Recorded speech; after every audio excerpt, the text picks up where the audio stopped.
Thank you, Rob. Thank you. I have been waiting for this day for months. I have been so excited. And to measure the level of excitement, I just came from the men's room.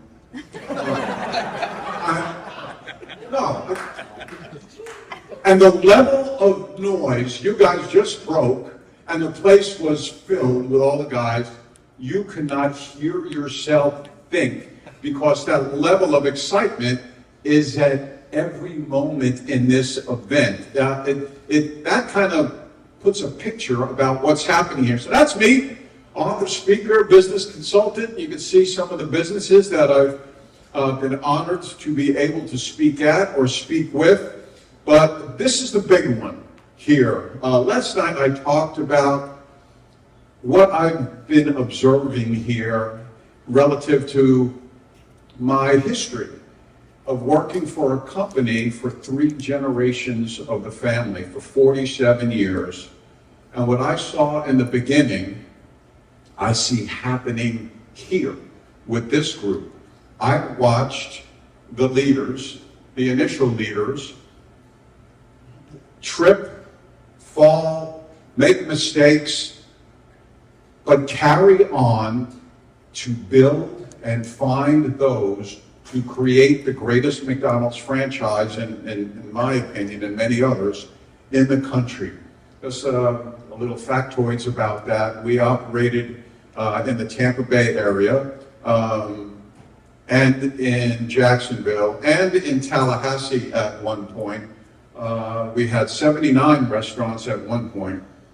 And to give you a little bit of perspective there, the average sales at a McDonald's restaurant in the country was about $2.3 million. The average sales at a Casper's restaurant was about $3.4 million. Now, the Tampa Bay area, it's not an Atlanta, a Miami, a New York, and LA. I mean, it's a nice city, but it's not that ginormous.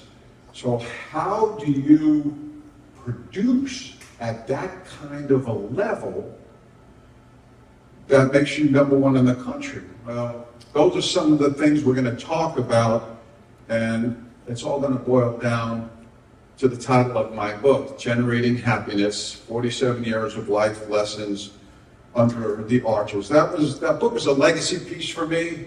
When I retired, I had 2 goals. Number 1, to finish this book I had been working on for 2 years. And the second goal was to break even, because it's expensive to bring a book to market. Wildfire is the theme over here. It's a great theme, a great metaphor for what you have accomplished, what you will accomplish. I'm going to guarantee a few things over here. Here's one thing I'm going to guarantee. Slippage. 1972, I moved here from New York. And I came down here and I gave up you guys for y'all. And I tried to fit in down here, but I promise you, if words like dog come out like dog, or I had a cup of coffee, and coffee comes out, and I want to apologize for that, but I guarantee you it's probably going to happen. The second thing is tangents. Things come to me as I'm speaking about different things that happen, and I'm going to go off on it because I think that it applied. So I guarantee you that that's going to happen. And the third thing are metaphors. There are things in the McDonald's journey that are just going to tell the story perfectly to me. Now, here's one thing I cannot guarantee. I cannot guarantee that at the end of this, Seth will not take his shirt off.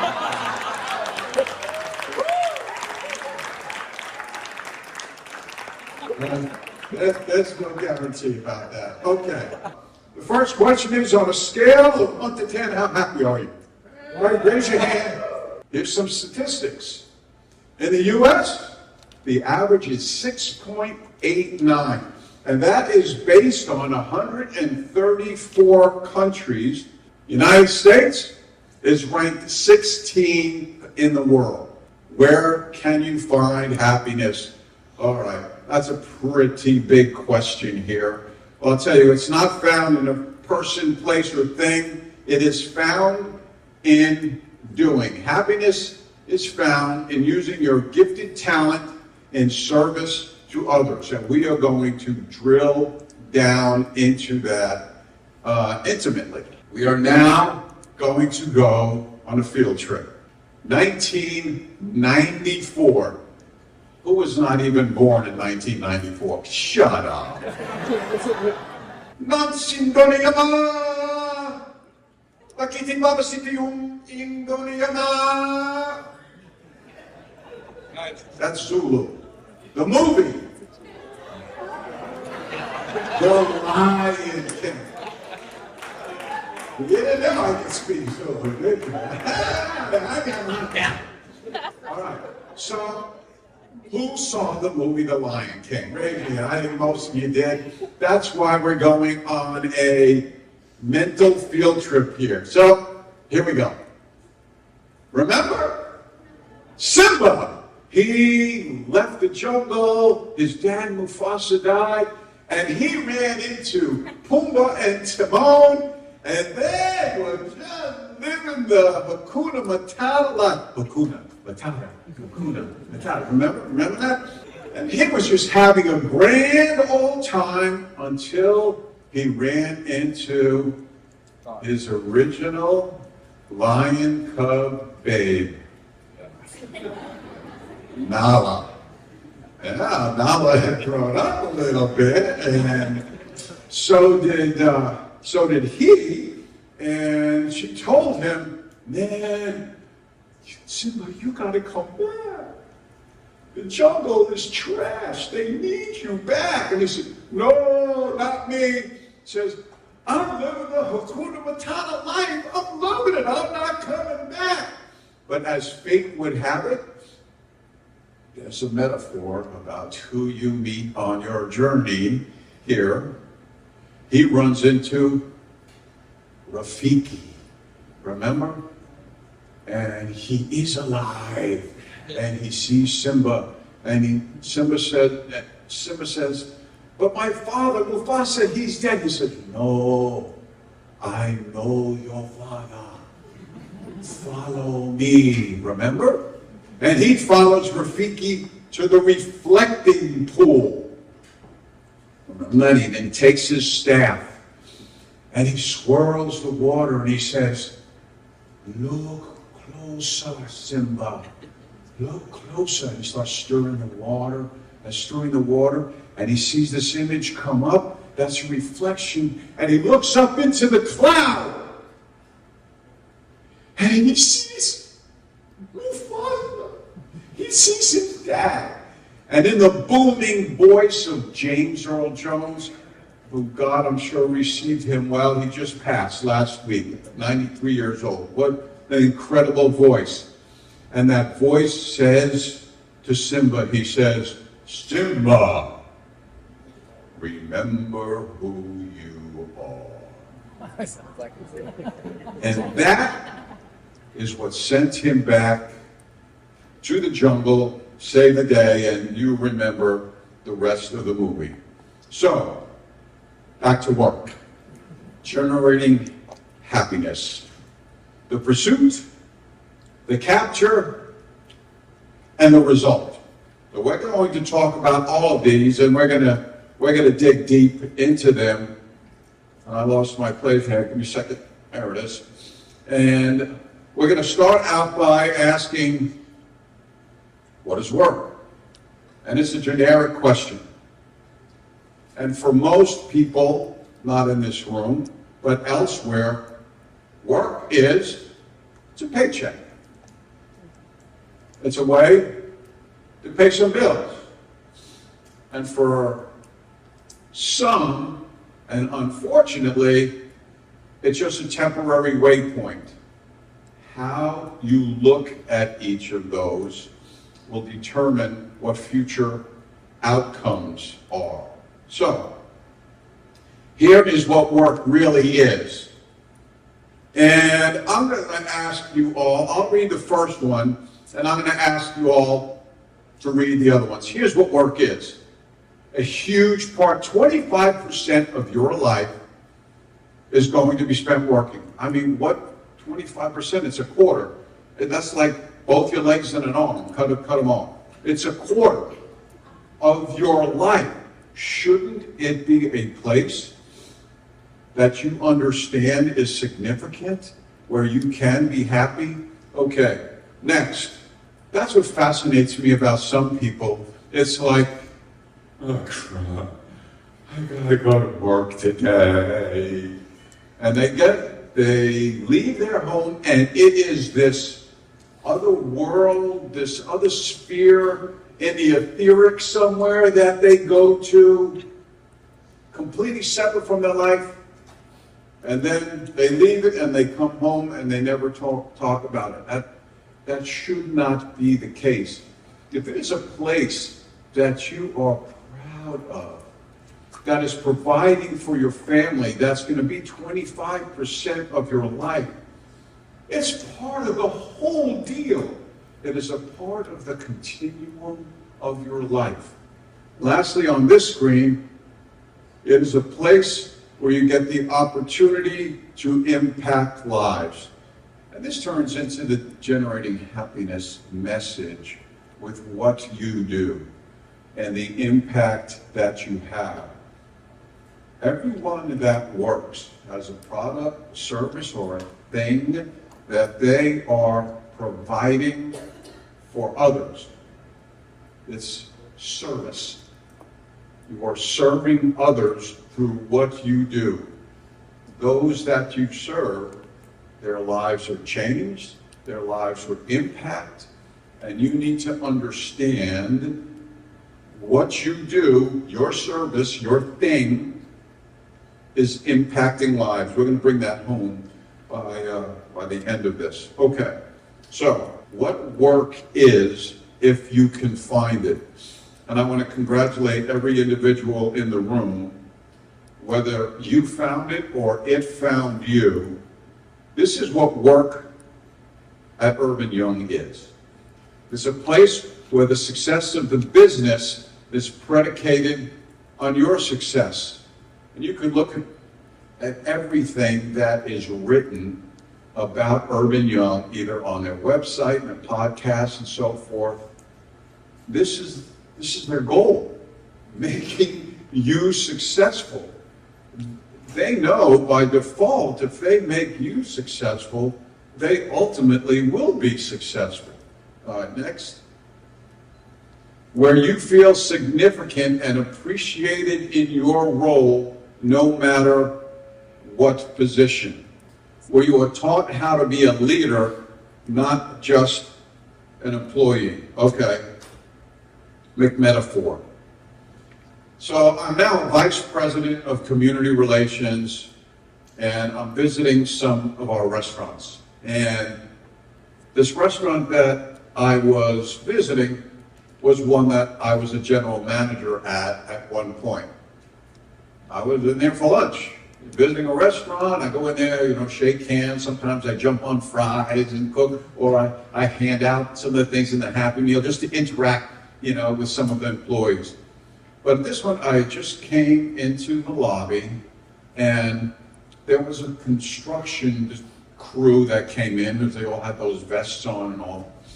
And out of the corner of the lobby, I hear, Bob, come in. I can't believe it's you.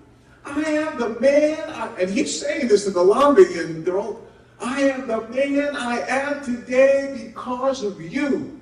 And it happened right at that fry station when you were training me, and you taught me this and that, and he kept going on and on.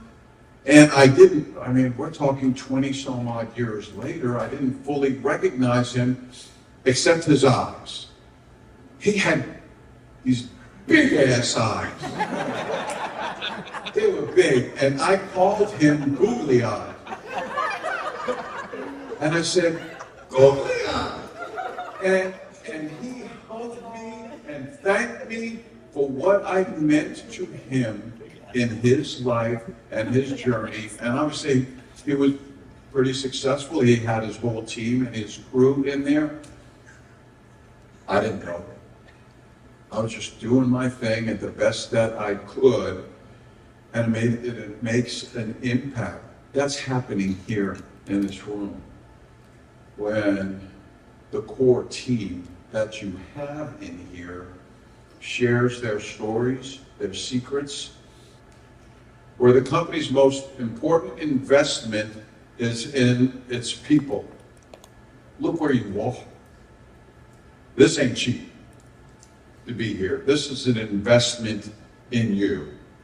And the company is not afraid to invest in you to help grow the company. Remember the title of this, if you could find it. So, quick metaphor, sorry, but it's important. We had those that thought the grass could be greener elsewhere. They might have been new into the business, they came in, and it was hard. One thing we were, when it was very honest, when we brought people into the business, that long hours on hard floors, weekend work, we are closed 2 days a year, Christmas and Thanksgiving. Oh no, and Easter, 3 days a year. That's it. All right? You're not going to work, 362 days, but it's a lot of hard work, honest up front. And, some people, they come in and, I'm going to go someplace else. I can't tell you how many times after they leave and they go someplace else, not too much later, hi, can we come back? Because the grass isn't so much greener. I hope you guys understand where you are right now and how this company is investing in you. Okay. You guys recognize that document there? Declaration of Independence. We the people. And it says, I know you know this, we the people are endowed by our Creator.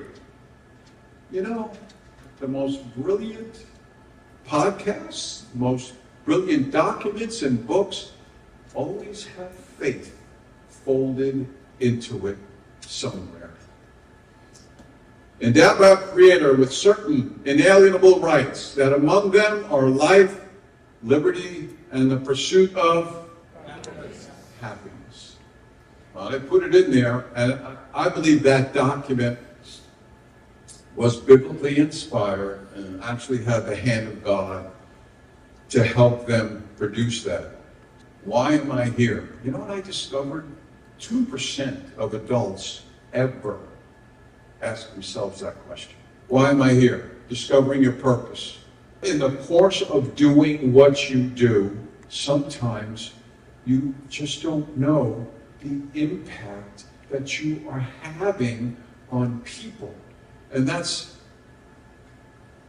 the why am I here, and purpose comes out, and I want to give you some perspective. So how is happiness captured? Serving others, fostering positive relationships, finding purpose in your tasks. Sometimes that alone is a challenge. Is there purpose to what I'm doing? Is there significance to what I'm doing? Yes. And sometimes you have to look a little bit deeper than just the policy and just what the coverage is and just so forth. Maximizing your skill while you're here. Your skill level when you leave here today is going to be elevated. And you're going to leave here with a level of excitement much higher than when you arrived. The trick is to keep it lit, to keep that wildfire on fire. Developing your product or service goes without saying practically. And with that discovered skill talent, product, or service in everyone and anyone's moment in time because of what you do, just like with Mel Gerardo, generate happiness. And maybe I didn't look at it that way, that when I have somebody that need to sign this policy, that I'm generating happiness? Oh yeah, yes you are. Okay, so let's go to the result. Here's the result. Promotion. From googly eyes to those that I talk about in my book and so forth. Here's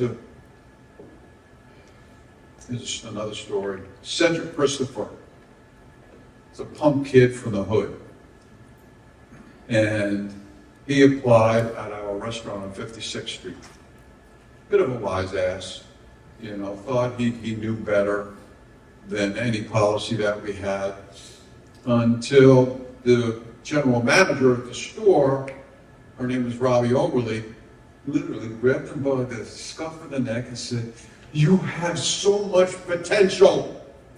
If you pay attention, you could go so far in this company." Anyway, she figuratively slapped him and brought him to his senses. When I left the company, Cedric was in charge of half of it as a vice president of operations and had 2,000 people reporting to him. Me, in my journey, congratulations. Here's the keys to a multi-million-dollar restaurant. You're now a general manager. Congratulations. Oh, by the way, here's the keys to your company car.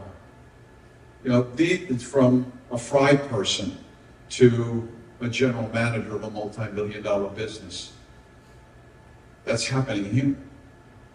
Those things are happening here. And for me, the guy on the outside that was invited to be a part of this today, I see where you all are going. It's going to happen. Lives are changed and elevated, like the few I just told you about. Relationships are cultivated. I have a son-in-law that is a gift. Good Lord promised us, you do good works in His name, it'll be returned to you tenfold. Personal peace, living on purpose. What a great metaphor that is. If you can live on purpose. For me, I do. I live on purpose. And it's not the common meaning. Oh, I punched you in the nose and I did it on purpose. It's not that kind of thing. My purpose is to generate happiness. It is why the good Lord put me here. I live on purpose, and so should you. Understanding that happiness is not measured by what you get, but by what you give. So I'm going to put a little more perspective to this with 3 great quotes that have impacted my life. And they define my life in many ways. This first one is by Albert Schweitzer. The one thing I know, the only ones among you who will be really happy are those who have sought and found how to serve. Now, this doesn't just mean going to the soup kitchen and putting soup in a cup. That's good. But how do you relate what you do to service? The biggest service that you do for 25% of your life is your work. That is the greatest level of service. Living on purpose to do that. This next quote, oh God, I love this quote. If you change the way you look at things, the things you look at change. And this last quote, the highest reward for a person's toil is not what they get for it, but what they become by it. The growth you are experiencing personally, and what you are becoming in the course of becoming, and why you're here, is leading to your greatest reward, what you will become. And when you work for a company for 47 years, you know what that means? It means you're pretty friggin' old. 47 years is a long time, which means I got a lot of tread on my tires, a lot of time behind me, and I could see things about where you all are going, and what you become is enriched, and joys will come to your life in between the hazards, and what you are going to become, you will be giving thanks to your Creator, not once a week on Sunday, but every other minute as you see it around you. For me, I have 3 grown, successful children. I have 3 grandchildren, perfecter and perfectest, that are an amazing gift. I'm fully retired. I don't have to work. And it keeps happening over and over again because of what I do, because I live on purpose, and where I give all the thanks. So, as we move on a little bit more, I want to go to perspective. So, I was the community relations vice president. When I left, we had 60 locations in 4 counties, 3,700 employees. We served approximately 20 million guests in the course of a year. 20 million. So, as I'm putting my job description together, I asked my administrative assistant, I said, do me a favor, make me an alpha list. Everybody that we give to in the course of a year, just whether it be, at Foster Elementary, we donate a free Happy Meal for kids that make the honor, whatever it is, to the Teacher of the Year thing, to what we did for law enforcement and the military, and there were so many. I said, show me a list. And she did. She put a list. So I got a copy of the list here.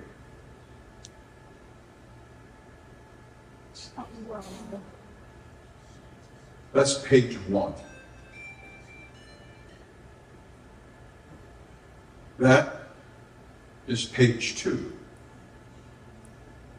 And there's over 1,200 different organizations, each one that represent I don't know how many hundreds. And this is just on the giving end.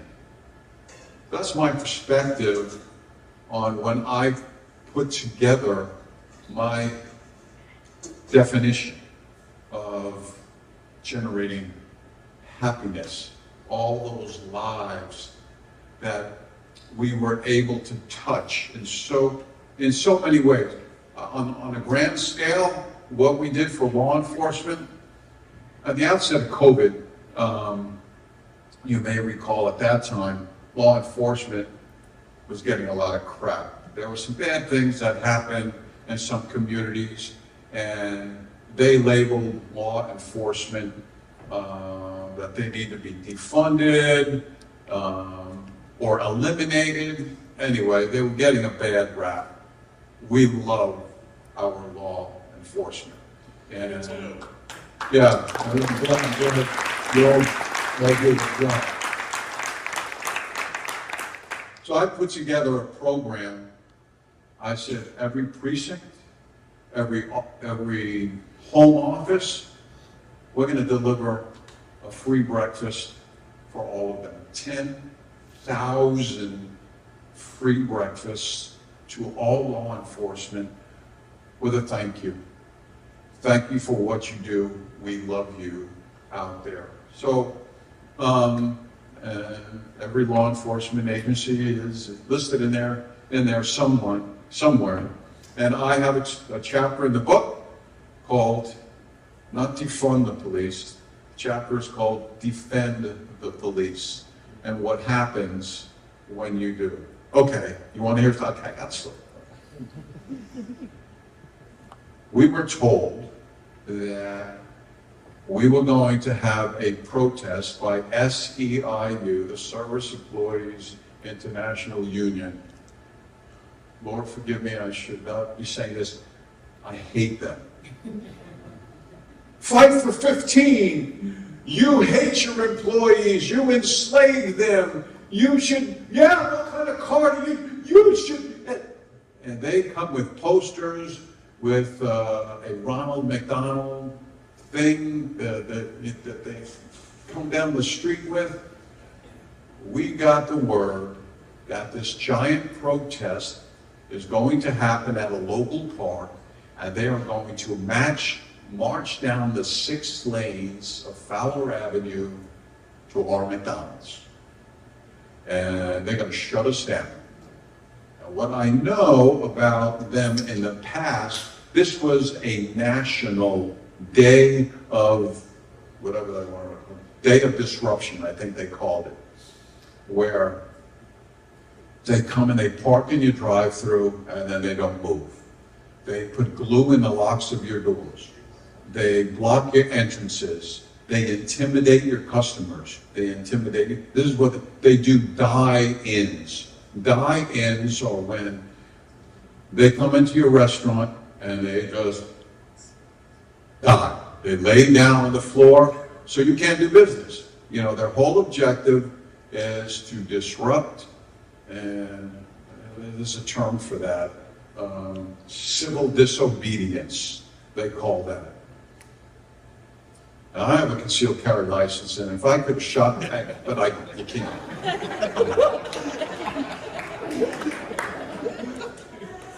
I know what's happening. We defend the police. We have incredible relationships. So that particular restaurant is on the county line. I have the Tampa Police Department and the Hillsborough County Sheriff's Office. Each had jurisdiction on either side of our parking lot. We had the USF Police and the Temple Terrace Police Department. And I called a summit. We all met together on what do we do? And we knew the day, we knew the time, and we're all communicating when the march started. And they're coming down the street. And there's, I don't know, 300, 400, I didn't count the people. They're coming down, and the newspaper, the news trucks, they're all lining up. Hey, you know what's coming, It's a great news story. So I'm looking at the news feed around the country.